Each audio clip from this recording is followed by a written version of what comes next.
إن الحمد لله نحمده ونستعينه ونستغفره ونؤمن به ونتوكل عليه ونعوذ بالله من شرور أنفسنا ومن سيئات أعمالنا من يهده الله فلا مضل له ومن يضلله فلا هادي له وأشهد أن لا إله إلا الله وأشهد أن محمدا عبده ورسوله أما بعد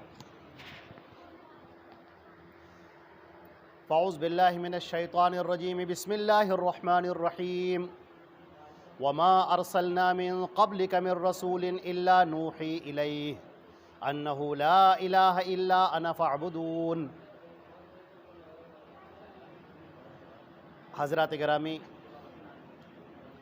جمعیت اہل حدیث لکھنؤ کے ناظم جناب محمد ندیم صدیقی صاحب، یہاں جھانسی کی جمعیت کے امیر جناب نوشاد صاحب، ناظم جناب عمران صاحب، اور ہمارے محترم کیا نام جناب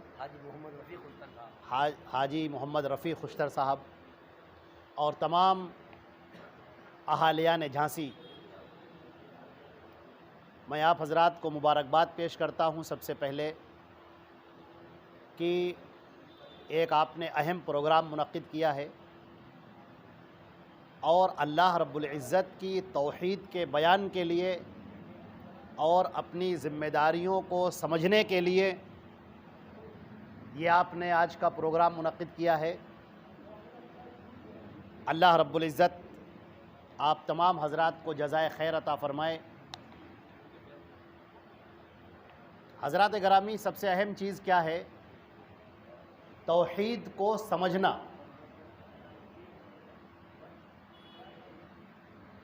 سب سے پہلے ہم نے جو آیت پڑھی ہے قرآن پاک کی سورہ نساء کی آیت نمبر 131،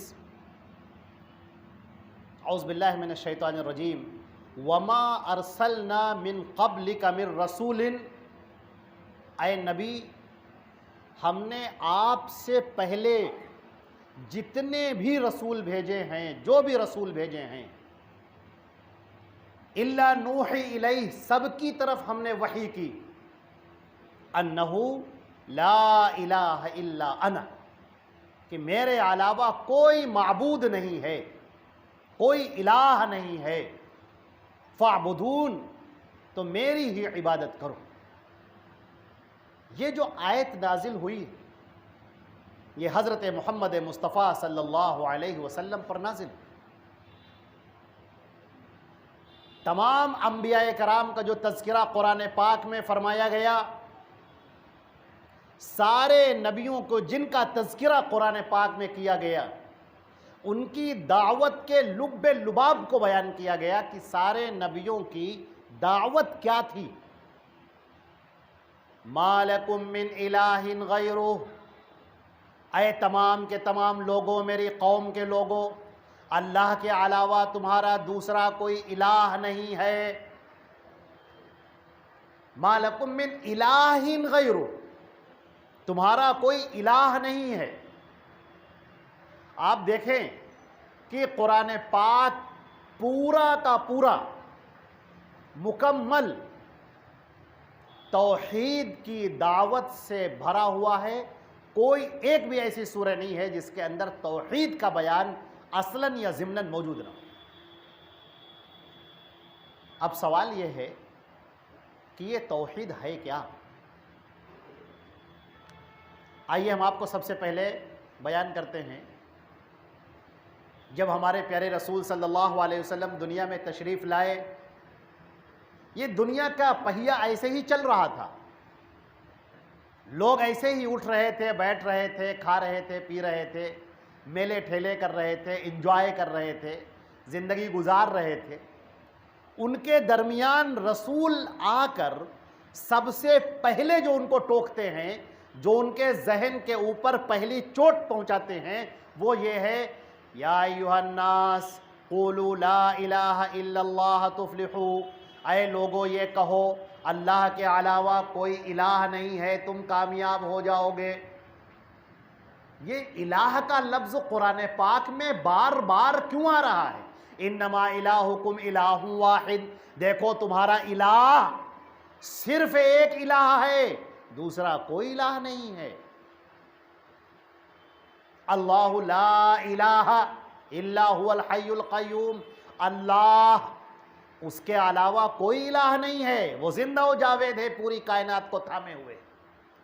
یہ الہ کے لفظ کو پکڑے رہیے، تاکہ توحید کو اگر آپ کو سمجھنا ہے تو لفظ الہ کو سمجھنا ہوگا، کیونکہ سارے نبیوں کی دعوت تمہارا الہ اللہ کے علاوہ کوئی نہیں۔ میرے بھائیوں، سب سے پہلے آئیے ہم دیکھتے ہیں یہودیوں کو۔ نبی کریم صلی اللہ علیہ وسلم کے زمانے میں یہودی موجود تھے، اللہ کے لیے بڑی عبادتیں کرنے والے تھے، اللہ کو پکارنے والے تھے، تورات کو ماننے والے تھے، حضرت موسیٰ علیہ السلام کی تعظیم کرنے والے تھے، بلکہ اس میں غلو کرنے والے تھے۔ حضرت موسیٰ علیہ السلام کے بارے میں کہتے تھے موسیٰ ذل اللہ فی الارض، موسیٰ زمین پر اللہ کا سایہ ہیں۔ یہ جو یہودی تھے، کیا یہ اللہ کو نہیں مانتے تھے؟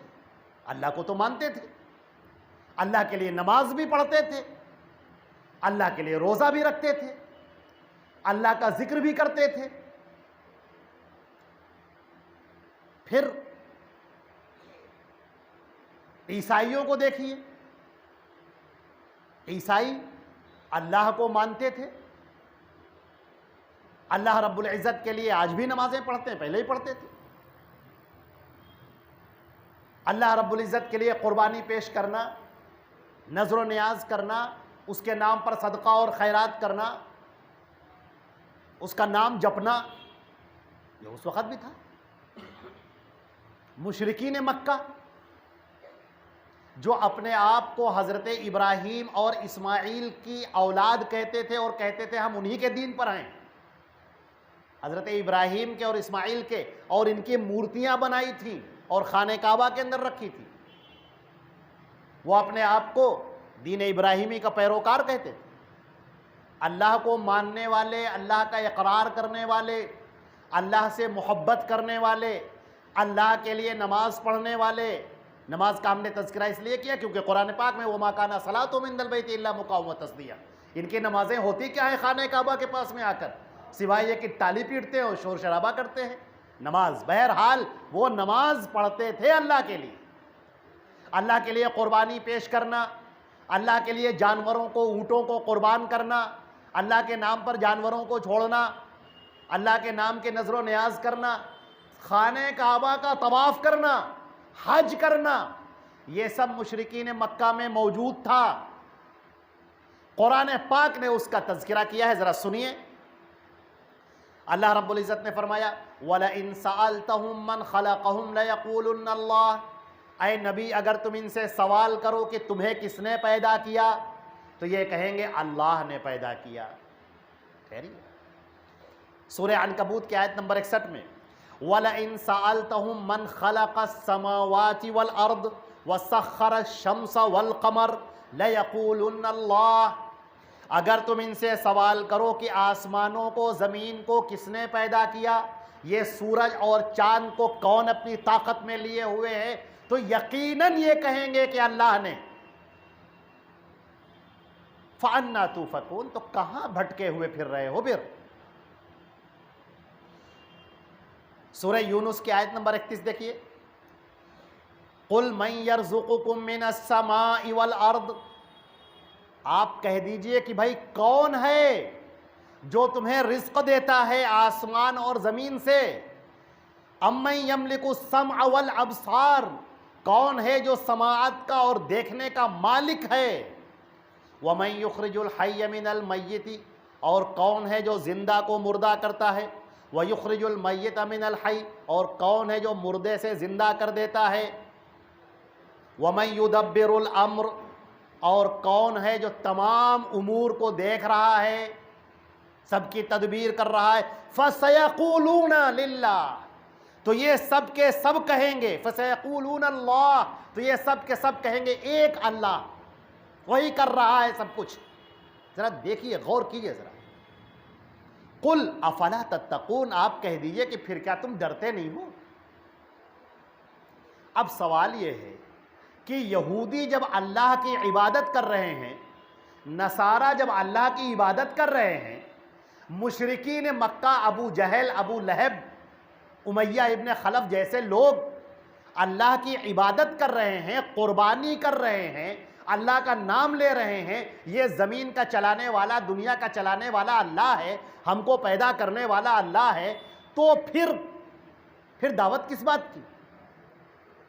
پھر یہ مشرک کیوں؟ جہنمی کیوں؟ یہ جہنم کے اندر کیوں جائیں گے؟ آخر اللہ کے رسول صلی اللہ علیہ وسلم کو کیوں مبعوث کیا گیا؟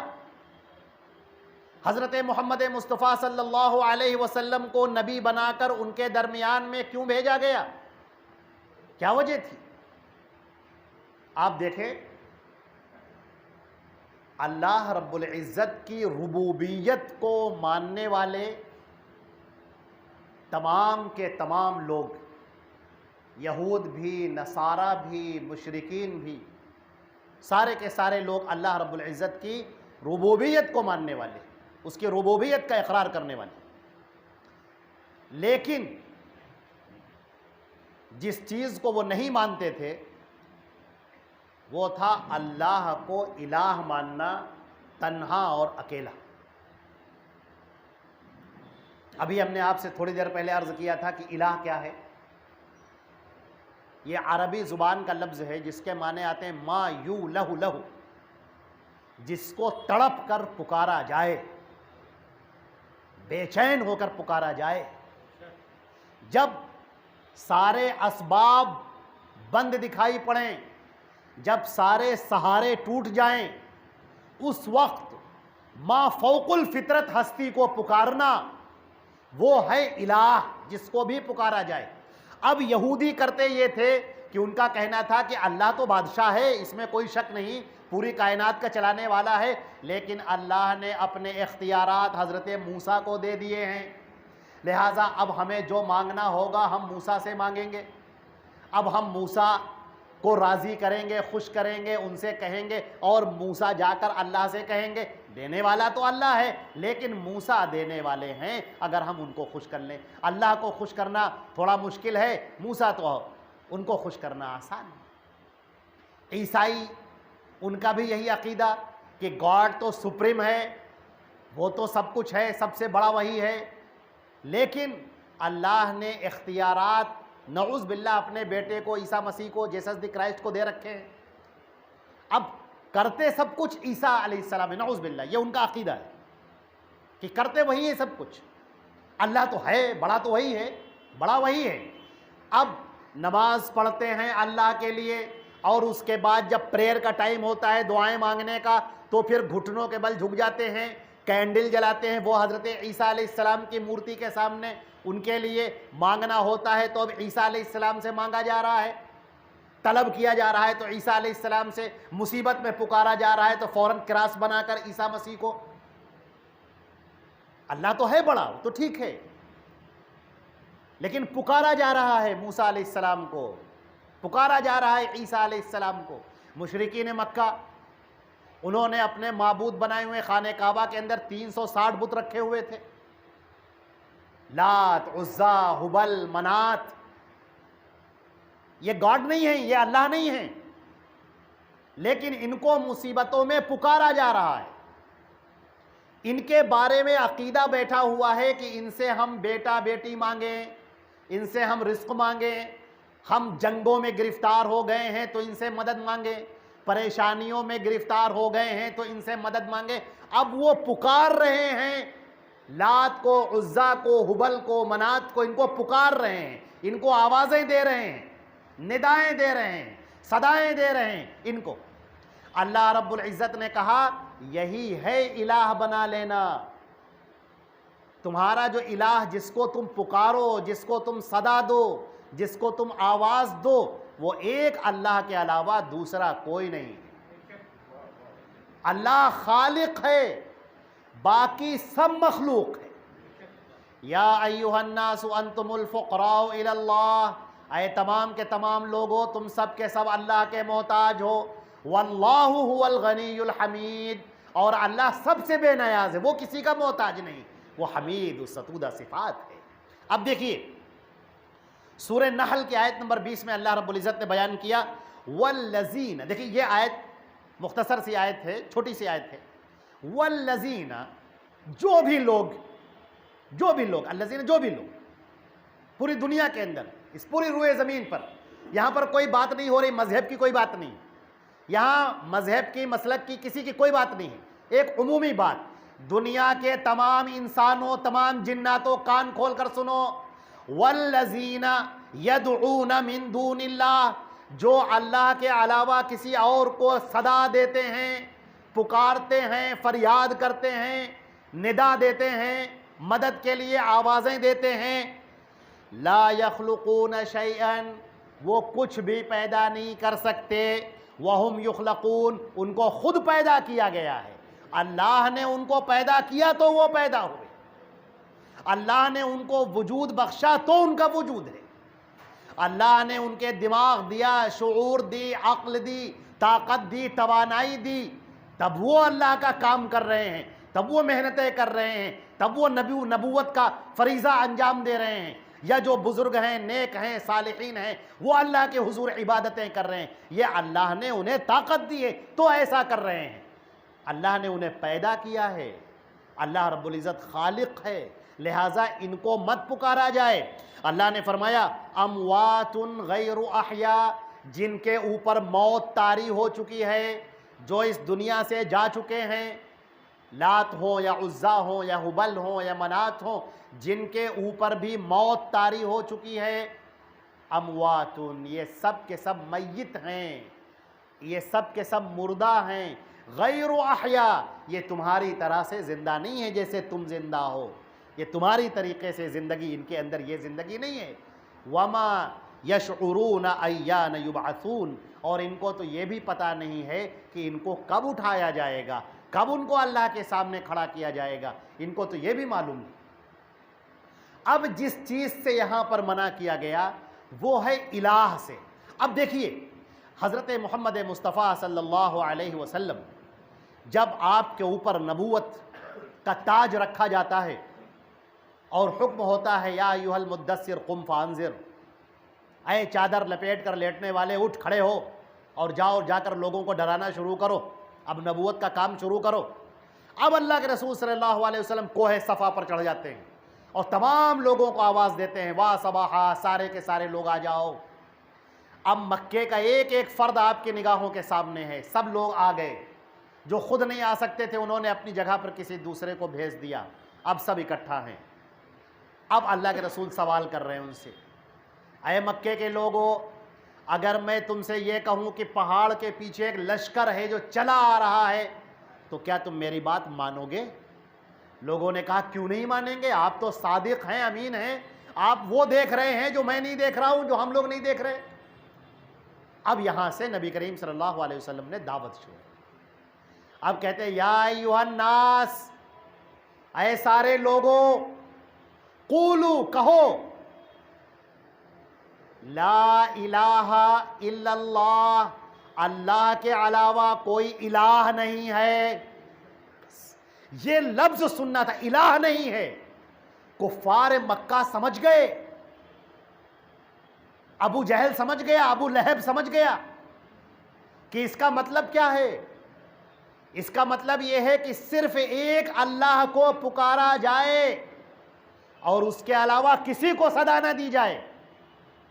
لات کو ہم چھوڑ دیں، عزا کو چھوڑ دیں، منات کو چھوڑ دیں، اب ان کے لیے ہم نظر و نیاز نہ کریں، اب ان کے لیے ہم قربانیاں نہ کریں، اب ہم جب پریشان ہو جائیں تو لات کی مدد نہ مانگیں، اب جب ہم سفر کریں تو عزا کا بت اپنے ساتھ میں لے کر نہ چلیں، اب جنگ کی دیوی عزا کو نہ پکارا جائے، اب منات کو نہ پکارا جائے، اب صرف ایک اللہ کو پکارا جائے۔ قرآن پاک نے اس کا تذکرہ کیا ہے، اجعل الآلہۃ الہا واحدا، یہ جو آیا ہے نبی، اس کا معاملہ یہ ہے کہ یہ کہہ رہا ہے کہ ہم ان سب کو چھوڑ دیں، الہ، یہ سارے اجعل الآلہۃ، ان سارے الہوں کو ایک بنا دیں، بس ایک معبود، ایک اللہ، بس اسی کو پکارنا، اسی کو سجدہ کرنا، اسی سے نظر و نیاز کرنا، اسی کو آواز دینا، بس اجعل الآلہۃ الہا واحدہ، سارے معبودوں کو چھوڑ کر ایک معبود کو ہم مانیں، ان ھذا لشیء عجاب، تو بڑی عجیب و غریب بات ہے۔ ان امشوا واصبروا علی آلہتکم، اٹھ کھڑے ہو اور اپنے ان معبودوں کے دفاع کے لیے، ان کی حفاظت کے لیے آگے آ جاؤ، ان ھذا لشیء یراد، یہ ضرور کوئی سازش ہے جو رچی جا رہی ہے ہمارے معبودوں کے خلاف۔ اب دیکھ رہے ہیں آپ الہ، کفار مکہ الہ کو سمجھ رہے ہیں۔ اللہ رب العزت نے کیا خوب فرمایا ہے اور کتنا پیارا فرمایا ہے، اس آیت کو پڑھیے، وَمَا يُؤْمِنُ أَكْثَرُهُمْ بِاللَّهِ إِلَّا وَهُمْ مُشْرِكُونَ، بہت سارے لوگ اللہ کو مانتے ہیں مگر پھر بھی مشرک ہیں۔ اللہ اکبر، اللہ کو مانتے ہیں پھر بھی مشرک ہیں، یہ کیا مطلب ہے؟ اللہ نے فرمایا الَّذِينَ آمَنُوا وَلَمْ يَلْبِسُوا إِيمَانَهُمْ بِظُلْمٍ أُولَئِكَ لَهُمُ الْأَمْنُ وَهُمْ مُهْتَدُونَ، وہ لوگ جو ایمان لائے اور اپنے ایمان کو شرک کے ساتھ میں ملوث نہیں کیا، وَلَمْ يَلْبِسُوا إِيمَانَهُمْ بِظُلْمٍ، بخاری شریف کے اندر حضرت ابو ہریرہ رضی اللہ تعالیٰ عنہ نے اللہ کے پیارے رسول صلی اللہ علیہ وسلم سے اس آیت کی تفسیر نقل فرمائی، کتاب التوحید، بخاری کتاب التوحید میں فرماتے ہیں وَلَمْ يَلْبِسُوا إِيمَانَهُمْ بِظُلْمٍ کا مطلب اللہ کے پیارے رسول صلی اللہ علیہ وسلم نے فرمایا بِشِرْكٍ، یعنی شرک نہ کیا۔ اولئک لہم الامن، یہ وہ لوگ ہیں جن کو امن و امان نصیب ہوگا، وہم مہتدون، اور یہی لوگ ہدایت پر ہوں گے۔ کان کھول کر سن لیجئے، ہدایت پر کون لوگ ہوں گے؟ ہدایت پر وہ لوگ ہوں گے الذین آمنوا، جو ایمان لائے اور اپنے ایمان کو شرک کے ساتھ میں ملوث نہیں کیا۔ ایک دوسری روایت آپ کو سناتے ہیں حضرت ابو ہریرہ رضی اللہ تعالیٰ عنہ کے مسلم شریف کی روایت۔ حضرت ابو ہریرہ رضی اللہ تعالیٰ عنہ پوچھتے ہیں اللہ کے رسول صلی اللہ علیہ وسلم سے، من اسعد الناس بشفاعتی کا یوم القیامت یا رسول اللہ، آئے اللہ کے رسول کل قیامت کے دن آپ کی شفاعت کا حقدار کون ہوگا اللہ کے رسول، یہ ہمیں بتا دیجئے۔ آپ نے فرمایا اے ابو ہریرہ، مجھے معلوم تھا کہ اس حدیث کے بارے میں، الفاظ پر دھیان دیجئے، اس حدیث کے بارے میں تمہارے علاوہ کوئی مجھ سے سوال نہیں کرے گا، کیونکہ مجھے معلوم تھا تمہاری حرص بہت ہے حدیث پر۔ سنو ابو ہریرہ سنو، جس نے کہا لا الہ الا اللہ خالصا من قلبی، جس نے کہا اللہ کے علاوہ کوئی معبود نہیں، اللہ کے علاوہ، اللہ معبود برحق ہے، باقی سب باطل ہیں، اللہ کے علاوہ سب باطل، اللہ معبود برحق ہے، سچا معبود، حقیقی معبود، واقعی معبود، بس صرف ایک اللہ ہے، بس خالصاً، اور اس کو خالص رکھا ہو، پیور ہو، اس کے اندر ملاوٹ نہ کی ہو کسی طرح کی، وہ جنت کے اندر داخل ہوگا، وہ میری شفاعت کا قیامت کے دن حقدار ہوگا۔ میرے عزیزو، یہ جو الہ کا جو مفہوم ہے، اللہ رب العزت کو صدا دینا، اللہ کو آواز دینا، اور دوسرے کو، پوری مخلوقات میں کسی کو اللہ کے برابر نہ ٹھہرانا۔ اگر آپ اللہ کو بھی سجدہ کر رہے ہیں، غیر اللہ کو بھی سجدہ کر رہے ہیں، اللہ کو بھی صدا دے رہے ہیں، غیر اللہ کو بھی صدا دے رہے ہیں، اللہ کے لیے بھی نظر و نیاز، غیر اللہ کے لیے بھی نظر و نیاز، اللہ کو بھی پکارنا، غیر اللہ کو بھی پکارنا، تو اللہ کو خاص نہیں کیا، خالص نہیں کیا۔ اللہ رب العزت فرماتے ہیں حدیث قدسی میں، اللہ کے پیارے رسول صلی اللہ علیہ وسلم نے فرمایا من عمل عملا اشرک فیہ معی غیری ترکتہ وشرک، جس آدمی نے کوئی عمل کیا اور اس عمل میں دوسرے کو بھی شریک کر لیا، میں اس کو اور اس کے عمل کو چھوڑ دیتا ہوں، مجھے اس کے انا اغنى الشرکاء عن الشرک، میں شرک سے سب سے زیادہ بیزار ہوں، اس سے سب سے زیادہ بے نیاز، مجھے شرک نہیں چاہیے۔ اب دیکھیے اللہ رب العزت نے فرمایا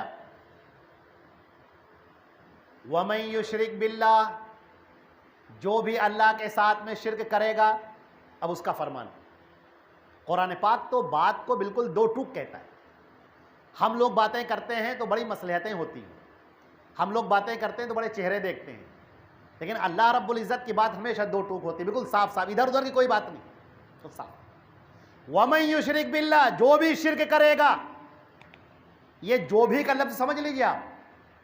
اگر کوئی کہے کہ میں فلاں مسلک میں ہوں اس لیے میں ہدایت پر ہوں, چونکہ میرا یہ نام ہے اس لیے میرا فلاں سے وابستگی ہے, اس لیے میں فلاں کی مریدی میں ہوں, اس لیے فلاں میرے پیر ہیں اس لیے میں جنت میں جاؤں گا, یہ ذہن سے نکال دیجیے. نہ, اللہ کا قانون ہر ایک کے لیے. وَمَن يُشْرِكْ بِاللَّهِ, جو اللہ رب العزت کے ساتھ میں شرک کرے گا, فَقَدْ حَرَّمَ اللَّهُ عَلَيْهِ الْجَنَّةَ وَمَأْوَاهُ النَّارُ وَمَا لِلظَّالِمِينَ مِنْ أَنصَارٍ. اللہ کے ساتھ میں جو بھی شرک کرے گا, اللہ نے جنت کو اس پر حرام کر دیا, جنت کو حرام کر دیا. وَمَأْوَاهُ النَّارُ, اور اس کا ٹھکانہ جہنم ہوگا. وَمَا لِلظَّالِمِينَ مِنْ أَنصَارٍ, اور ان ظالموں کے لیے, ان مشرکوں کے لیے کوئی مدد کے لیے نہیں آئے گا.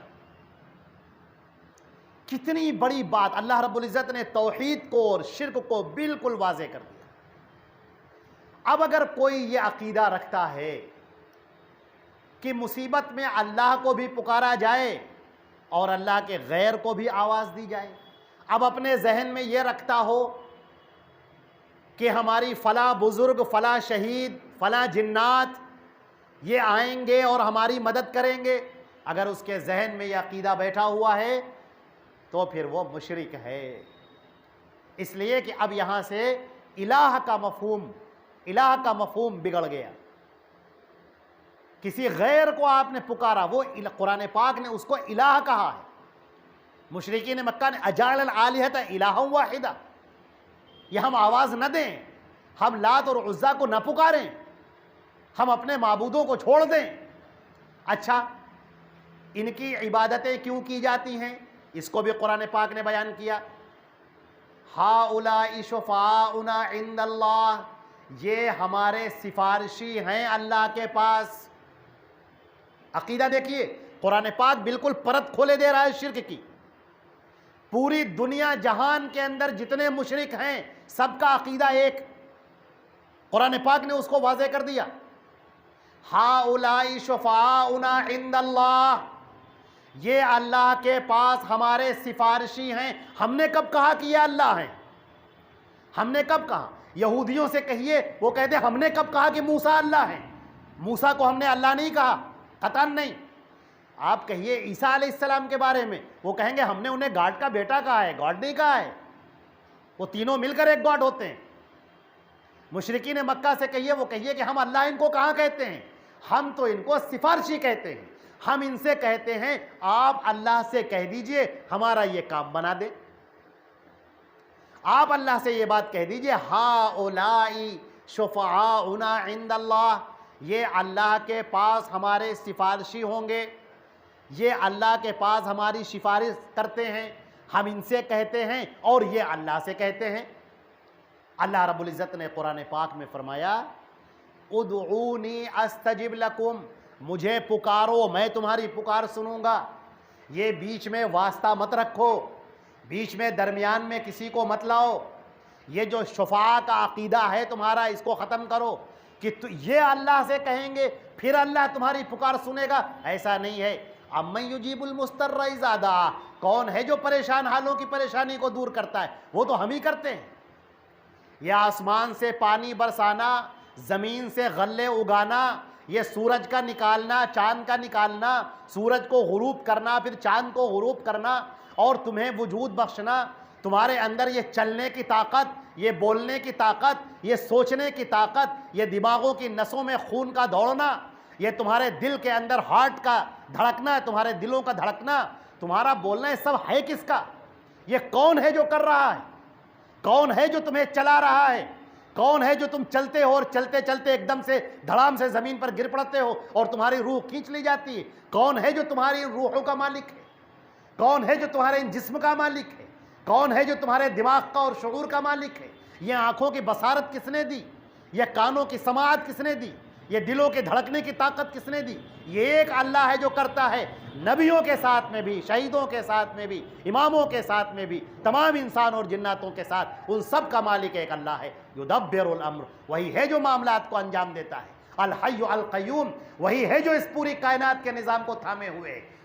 الا لہ الخلق والامر، سن لو اسی کا کام ہے پیدا کرنا، اسی کا کام ہے اس پوری دنیا کو چلانا۔ لہذا ادعونی، مجھے پکارو، مجھے آواز دو، استجب لکم، میں تمہاری پکار کو سنوں گا۔ یہ کیا ہے؟ یہ توحید کی وہ دعوت ہے میرے عزیزوں، میرے پیارے بچوں، یہ توحید کی وہ دعوت ہے، اس دعوت کو شرک اور کفر کبھی برداشت نہیں کرتا۔ تمام کے تمام انبیاء کرام جو بھیجے گئے وہ اسی دعوت کو پیش کرنے کے لیے بھیجے گئے، اور شیطان مردود نے لوگوں کو اسی طرح سے گمراہ کیا۔ ذرا سوچئے، سورہ اعراف میں اللہ رب العزت نے ذکر فرمایا، شیطان مردود، اللہ کی عبادت کرنے والا، اللہ رب العزت اسے حکم دیتے ہیں سجدہ کرو، سجدہ نہیں کیا۔ اللہ تعالیٰ سوال کرتے ہیں، ما منعک ان تسجد اذ امرتک، جب میں نے تمہیں حکم دیا تھا تو سجدہ کیوں نہیں کیا؟ اس لفظ پر غور کیجئے، میں نے تمہیں حکم دیا تھا تو تم نے سجدہ کیوں نہیں کیا؟ اللہ اکبر۔ یہاں پر پھر اس بات پر غور کیجئے، اللہ تعالیٰ نے شیطان سے کیا کہا، ابلیس سے کیا کہا؟ ما منعک ان تسجد اذ امرتک، جب میں نے تمہیں حکم دیا تو تم نے سجدہ کیوں نہیں کیا؟ قال، اب اللہ نے اس کا کوٹیشن نقل کیا، قال انا خیر منہ، اس نے کہا میں اس سے بہتر ہوں، خلقتنی من نار وخلقتہ من طین، آپ نے مجھے آگ کے شعلے سے پیدا کیا ہے اور اس کو مٹی سے پیدا کیا ہے۔ دیکھیے صاحب، اللہ کا حکم آنے کے بعد دماغ چلانا، اللہ کے حکم آنے کے بعد قیاس کرنا، اللہ کے حکم کے آنے کے بعد اجتہادات کرتے رہنا، اللہ کے حکم آنے کے بعد مسائل نکالنا، اللہ کے حکم آنے کے بعد میں ایک ڈھیر لگا دینا احکامات کا، اور اللہ کے حکم کے آنے کے بعد میں اپنے دماغ کا استعمال کرنا اور کہنا کہ نہیں اس کا مطلب یہ نہیں یہ ہے، اور یوں نہیں یوں ہے، اور ایسے نہیں ایسے ہے۔ اللہ رب العزت نے اس کو پسند نہیں کیا، فرمایا اذ امرتک، جب میں نے تجھے حکم دیا تھا تو تو نے یہ عمل کیوں نہیں کیا؟ اس نے جیسے ہی کہا، اللہ نے فوراً کہا، جیسے اس نے کہا کہ میں اس سے بہتر ہوں، آپ نے مجھے آگ سے پیدا، قال فاخرج منها مذموما مدحورا، ذلیل اور خوار ہو کر یہاں سے چلے جاؤ۔ یہ دو لفظ بڑے غور کرنے کے لائق ہیں، ذلیل اور خوار ہو کر یہاں سے چلے جاؤ۔ اور قرآن پاک میں بھی اللہ رب العزت نے یہی بات فرمائی ہے کہ جن لوگوں نے شریعت کو چھوڑ دیا تھا ہم نے انہیں ذلیل اور خوار کر دیا۔ بنی اسرائیل کے بارے میں ضربت علیہم الذلۃ والمسکنۃ وباؤوا بغضب من اللہ، اور ان کے بارے میں بھی اللہ نے کہا ان عدتم عدنا، اگر تم واپس پلٹ آؤ تو ہم بھی واپس پلٹ آئیں گے۔